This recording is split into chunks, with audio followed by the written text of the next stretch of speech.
At exactly 7:12, the kettle next door screamed. Mara noticed it the first time because she'd woken early for a meeting. The second time because it happened again on a Saturday. By the fifth day, she stopped calling it coincidence. 7:12, kettle, cup set down too hard. 3 footsteps. A chair scraping.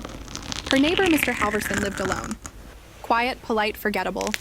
The kind of man who nodded in the hallway but never quite made eye contact. Yet now his life was loud with repetition. Mara began to test it. On Tuesday, she knocked on his door at 7:10. No answer. The kettle screamed anyway at 7:12.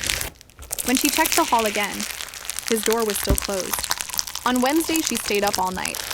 Watched the clock tick toward morning. At 7:11, she stood outside his door, hand raised, waiting. 7:12. The kettle screamed. She knocked immediately. This time the sound inside stopped, cut off like someone had yanked a cord from reality itself. The door opened a crack. Mr. Halverson peered out, eyes wide, not sleepy, startled. "Can I help you?" he asked. Mara forced a smile. "Your kettle? It's loud." He frowned, confused. "I haven't made tea yet." She stared past him.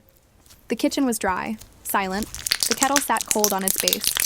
"I heard it," she insisted. He shook his head slowly, as if she'd said something deeply embarrassing for both of them. "You must be mistaken."